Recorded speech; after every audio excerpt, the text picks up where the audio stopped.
He paid for her passage north with a pouch of raw silver and a single spoken word. She thought he was a monster. She didn't know he had been watching over her family from the shadows for 6 years, and that he'd sworn on her father's grave never to let harm reach her. The autumn of 1883 had not been kind to the Garrett homestead on the flat, wind-scoured plains outside of Laramie, Wyoming.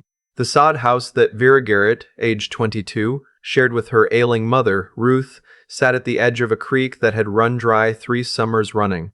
The cottonwood trees that had once shaded the front porch were dead, bare gray arms reaching up toward a sky the color of old pewter. Everything on the property that had once produced something useful had stopped. The chickens were gone. The vegetable garden was a patch of cracked earth. The mule had died in July, and they hadn't been able to afford a replacement. What remained was the debt. Franklin Dodd was not a man who arrived with ceremony.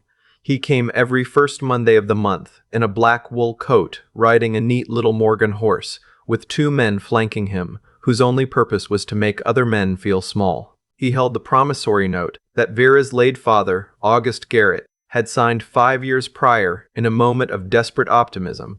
The original loan had been $240. Between the interest Dodd compounded with a cruelty that bordered on artistry and the 2 failed harvests, the debt had swollen to nearly $480. On the morning of October the 3rd, Dodd arrived earlier than usual.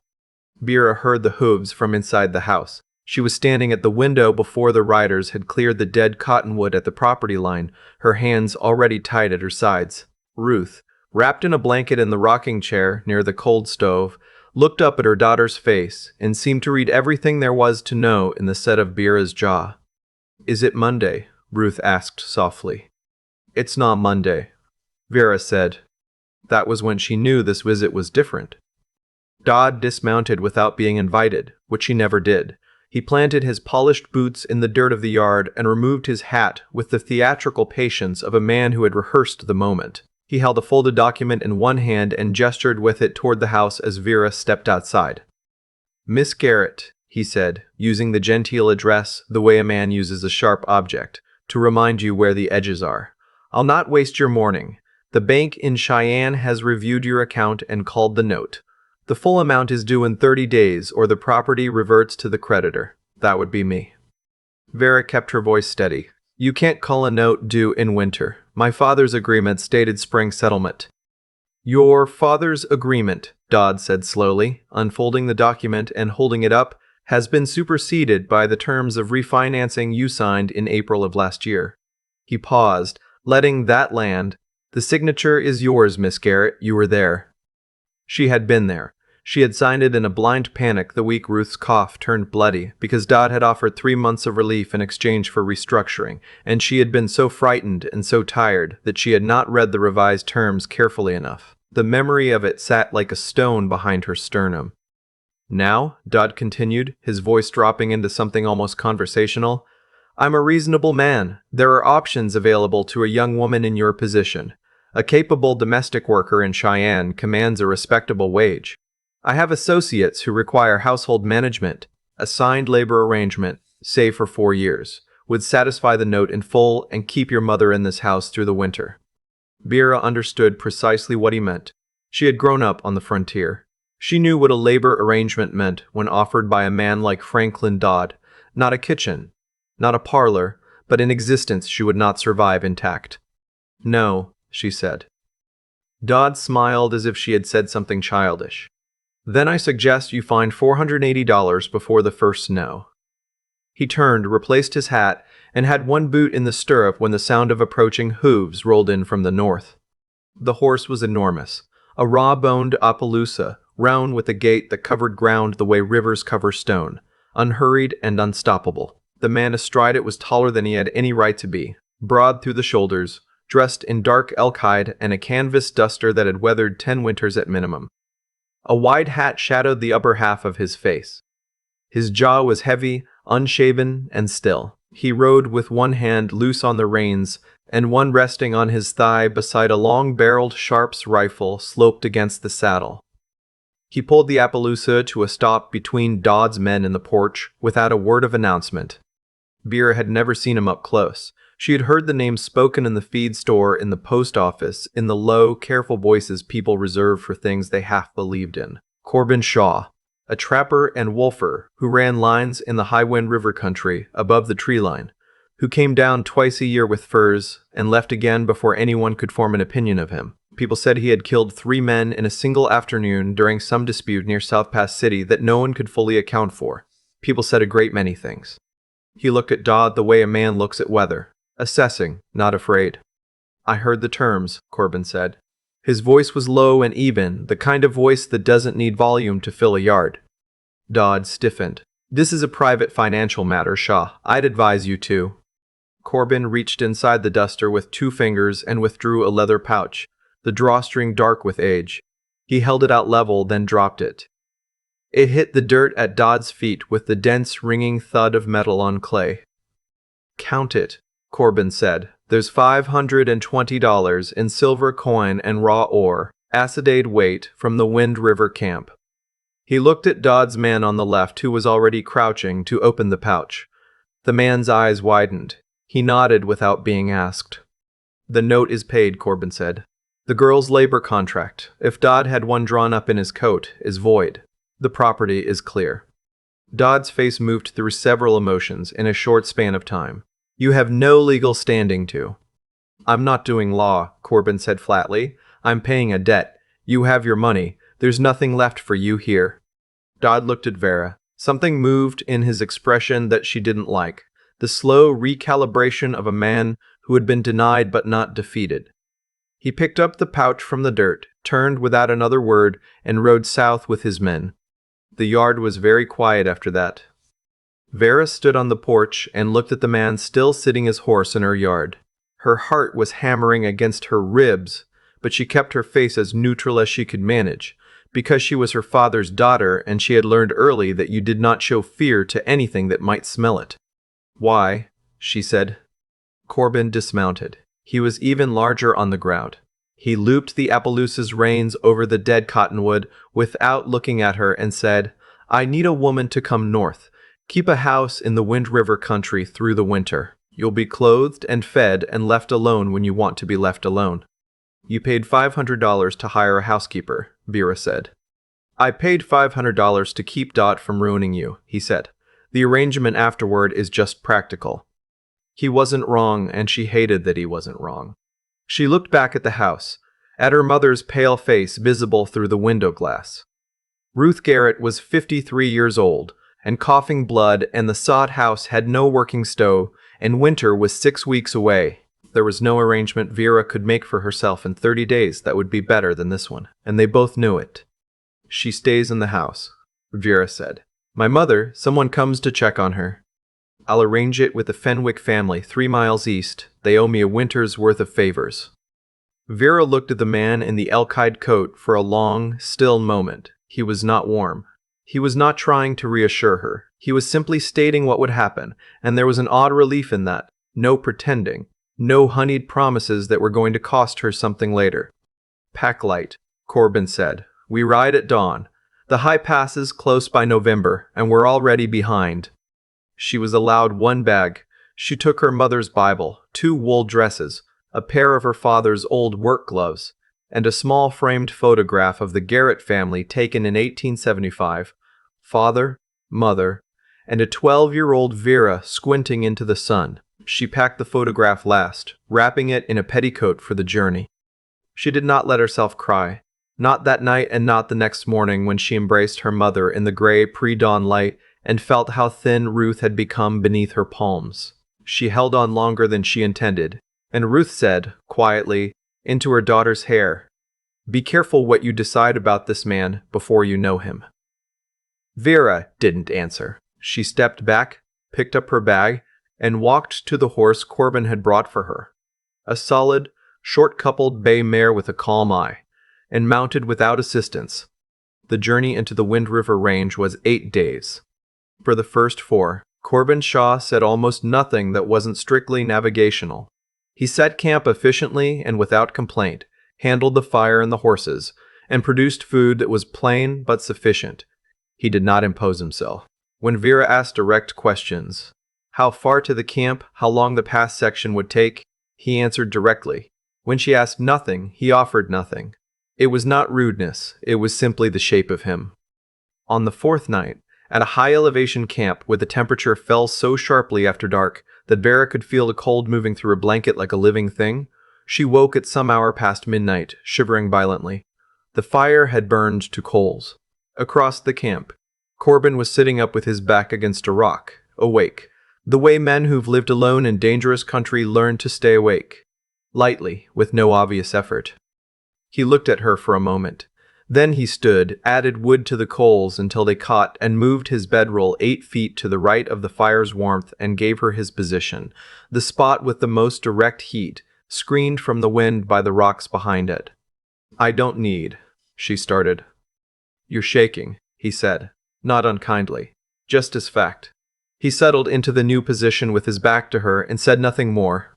She moved to the warmer spot and lay down. The shaking stopped within minutes. She watched the fire and thought about what kind of man does that, gives up the comfortable spot without asking for gratitude or acknowledgement, and she didn't have a satisfying answer. By the time they crested the final ridge and the Wind River camp revealed itself below, Vera had stopped being afraid of him. She was still uncertain, still watchful, but the fear had bled away somewhere on the trail, and what replaced it was something she had no good name for yet. The cabin was built into the south face of a granite shelf, low and heavy timbered. The logs chinked tight against the wind. It was larger than it looked from the ridge. 2 rooms, with an iron stove in the main room that radiated heat like a small sun, a sleeping loft accessible by a notched log ladder, and shelves along every wall holding organized rows of preserved goods, ammunition, tools, and books. More books than Vera had expected. Bound in worn leather, the spines hand-labeled in a careful small hand. Corbin showed her the sleeping loft without ceremony. "You'll have the loft. Lock the ladder from above if you want." He didn't wait for her response. He turned and went outside to unload the horses. Vera climbed the ladder. The loft had a straw-filled mattress, ticked in canvas, 2 thick wool blankets, and a narrow window that faced east toward the mountains. On the small shelf beside the mattress, wedged between a stub of candle and a folded square of oilskin, was a small object. She almost didn't notice it. She reached out and picked it up. It was a locket. Brass, tarnished nearly to brown, the kind a woman wears on a chain. She turned it over. On the back, engraved in letters that had been worn almost smooth, A.G., Wind River, 1877. A.G. August Garrett. Her father's initials. Her father had worked the Wind River country in 77, the year before he came back to Laramie and broke his leg and took out the loan from Dodd that had, in the end, killed everything. He had spent a winter in this range and come home with 2 things, a grub stake that started the homestead, and a cough that never fully left him. Vera sat on the edge of the mattress with the locket in her closed hand, her mind moving very carefully through what this meant. She climbed back down the ladder. Corbin was at the stove, adding split pine to the firebox. He heard her on the ladder and didn't turn around. She set the locket on the workbench beside him without speaking. He went still. After a moment, he turned. He looked at the locket, then at her face. Something moved behind his eyes, not guilt, but the look of a man who has been carrying something heavy for a long time and has just been found out. "Where did you get this?" Vera asked. Corbin picked up the locket. He turned it over in his fingers, with the careful movement of someone handling something old and significant. "Your father gave it to me," he said. "The winter of 77. He found me on the high shelf above Torrey Creek. I was 17. Both my hands were frostbitten. My trapping partner had gone down 3 days before with an injury, and I'd been stuck in an inadequate camp, burning everything I could find." He set the locket back down on the bench. "August Garrett spent 4 days with me on that ridge. He shared his provisions, splinted 2 of my fingers that were bad, and helped me get the camp sound before the next storm came in." He paused. "He left me this to trade if I needed to, and his name, and told me if I was ever in Laramie to come find him." Vera's throat was tight. "You never came." "I came once," Corbin said. "The spring of 79, I came to the homestead. Your father was alive, but the farm was already struggling. I could see the shape of the trouble." He looked at the locket. I didn't go up to the door. I rode on, but I kept track. He said it quietly, without pride, as if it were merely what happened. I knew about Dodd's note. I knew when the note was restructured. I came to Laramie a month ago for winter goods, and I heard Dodd in the hardware talking about calling the note before the snow. Vera stared at him. The fear she had set down somewhere on the trail picked itself back up, but it was different now. It wasn't fear of him. It was fear of what she was understanding. You spent your winter silver, she said. Everything you took from the camp this season. Corbin didn't answer, which was answer enough.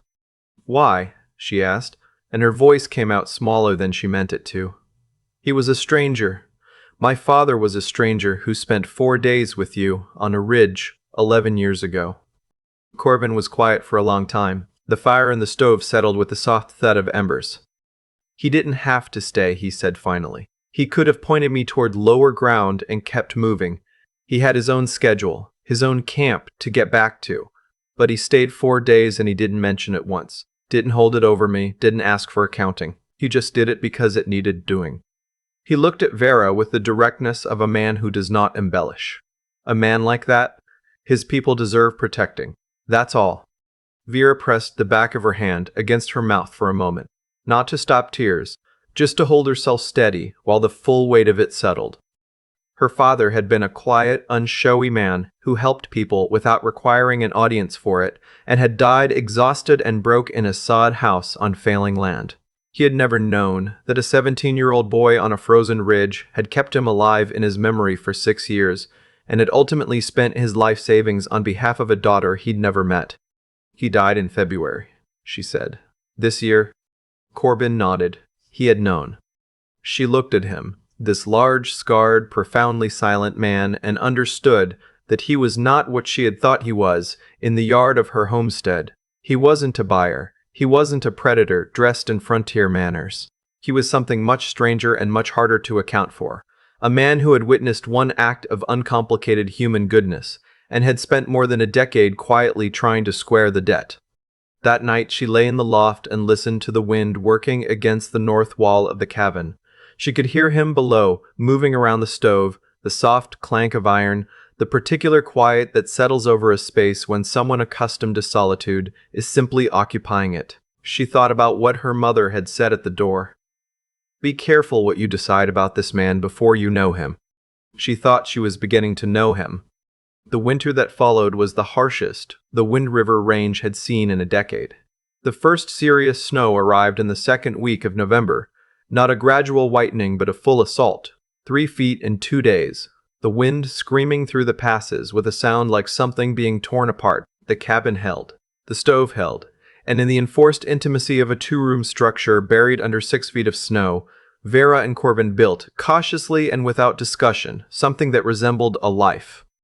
He taught her things with the patience of a man who understands that competence is the best gift you can give another person in the wilderness.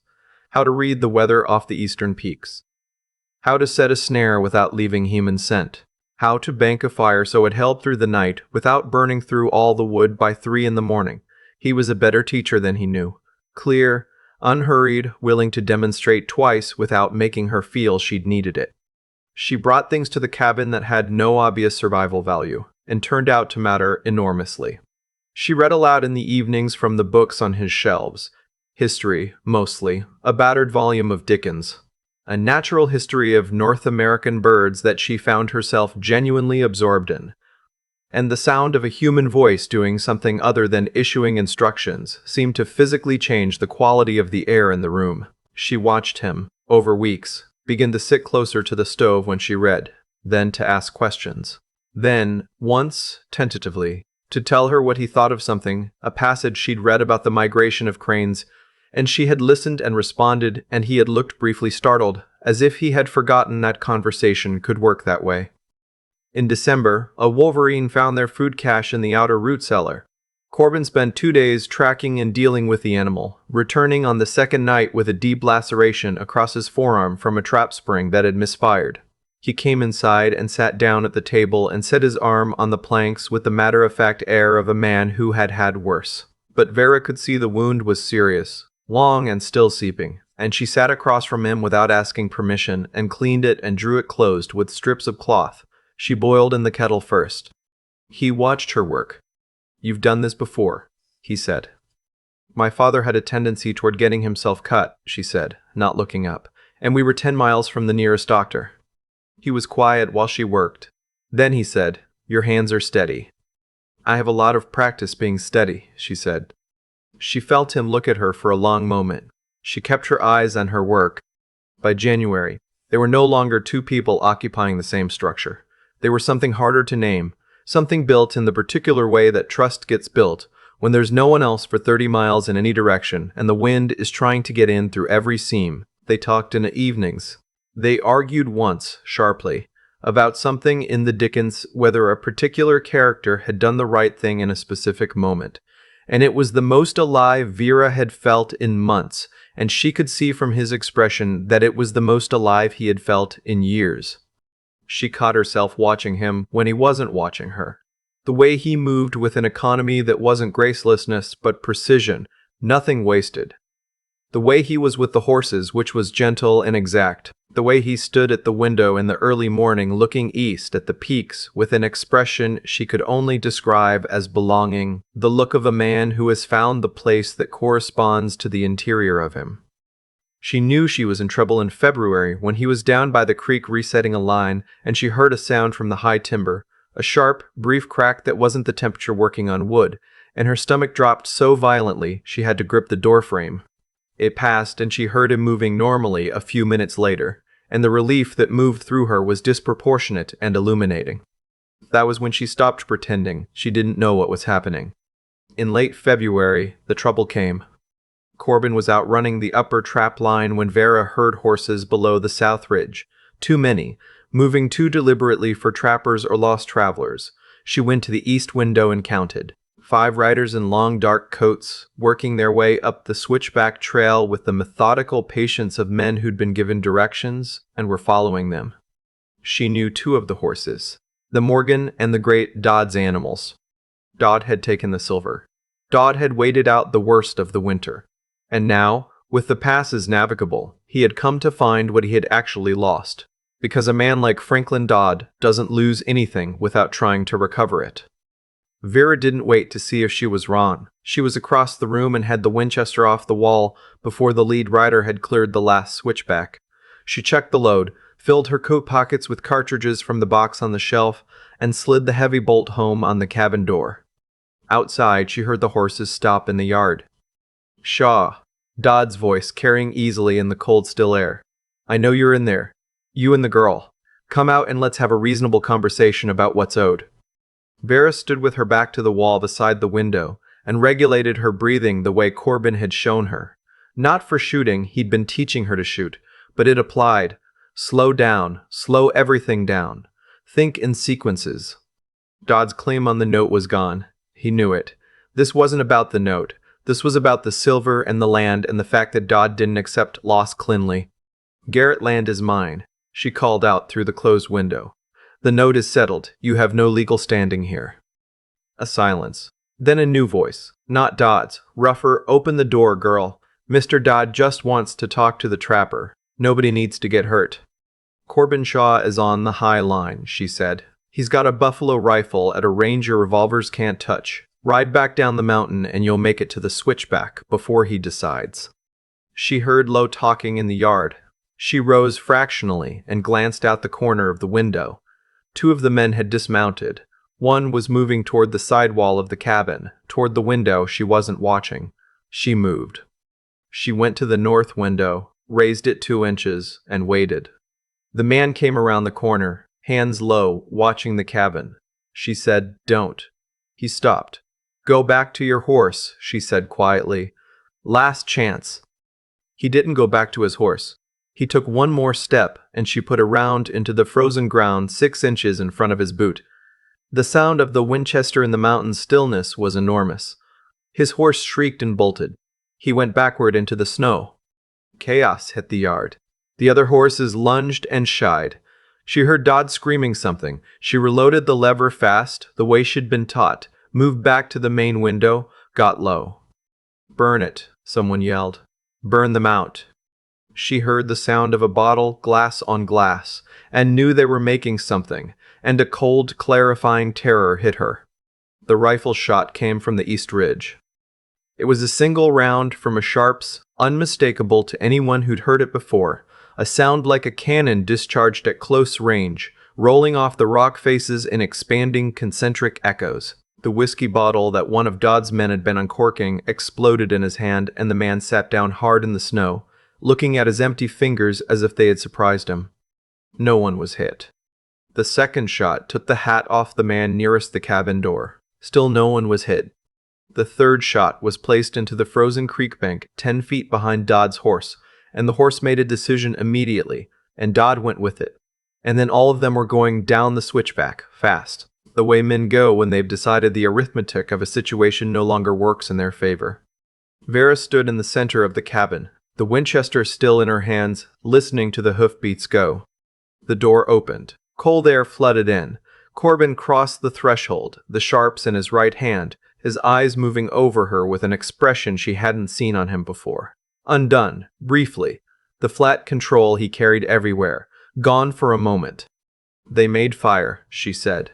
Her voice was even. She was proud of how even it was. "I saw from the ridge," he said.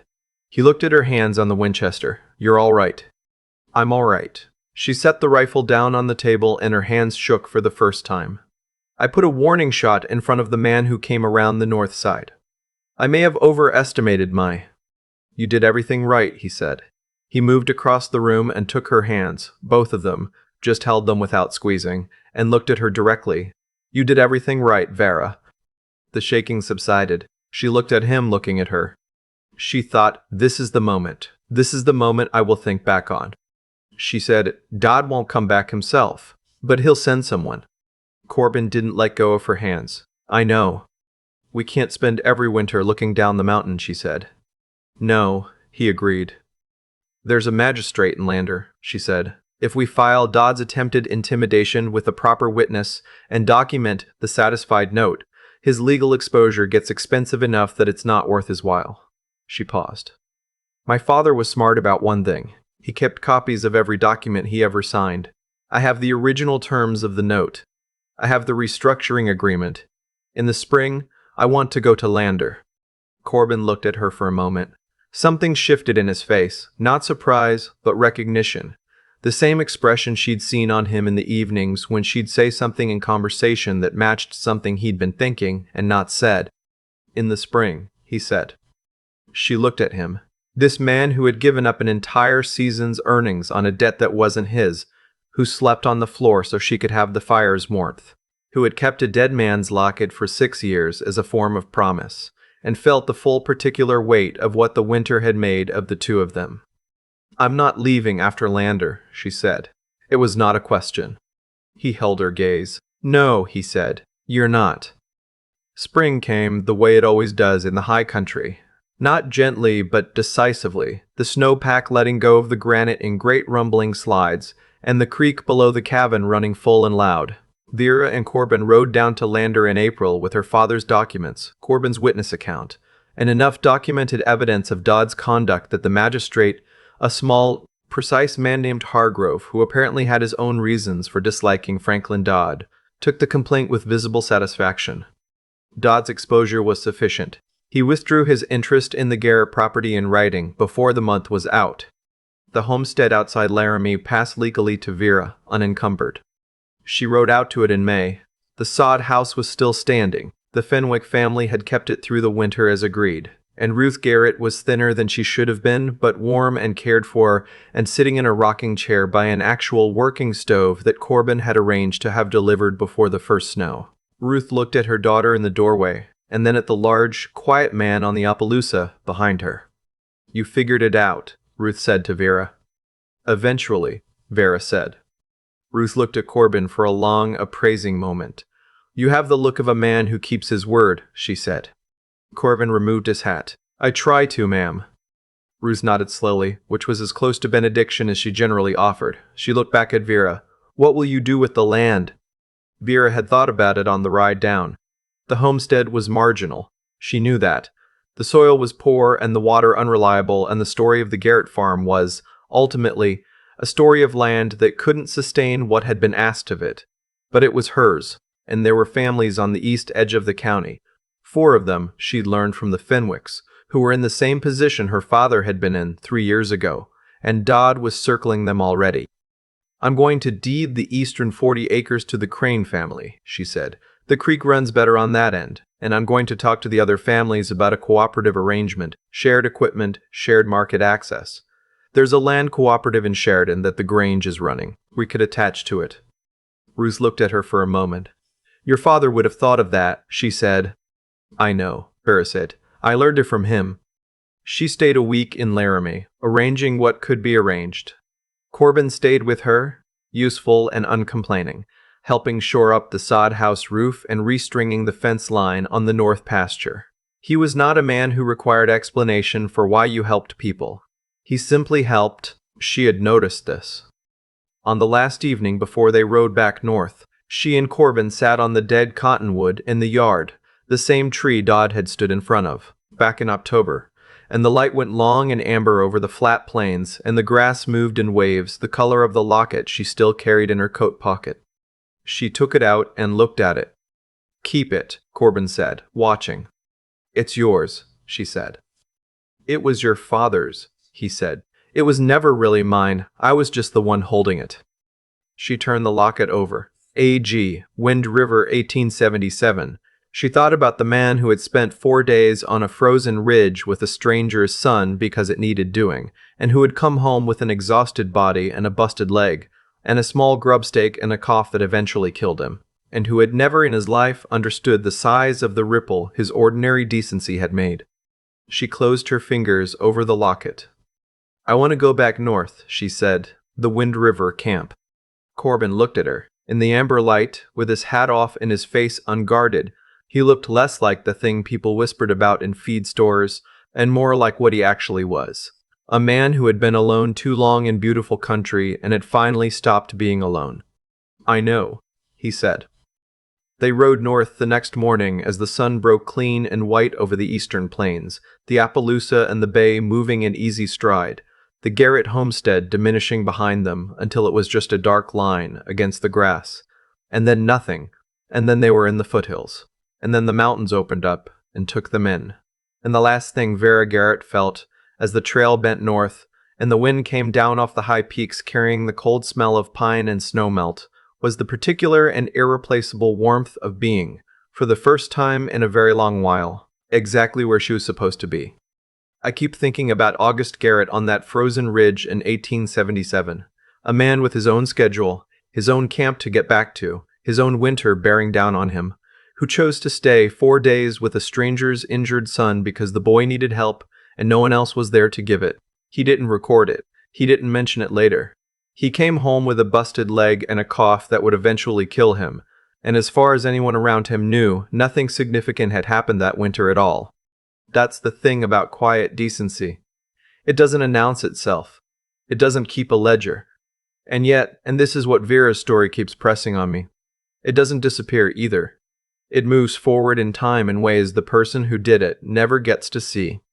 What August planted on that ridge came back to his daughter as a man riding an Appaloosa out of the tree line at the exact moment she needed him most.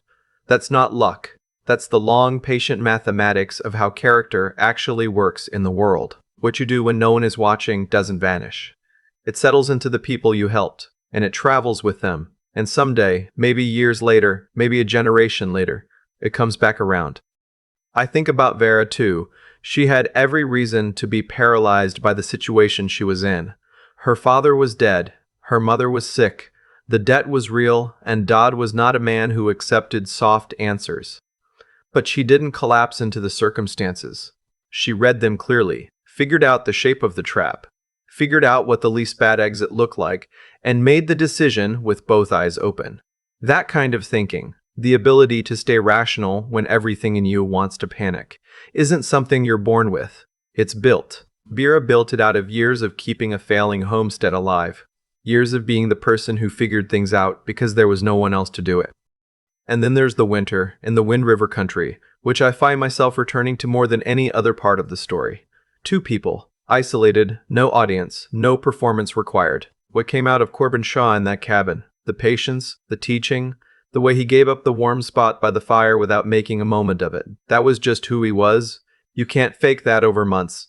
The cold strips everything performative away. What's left is character. Plain.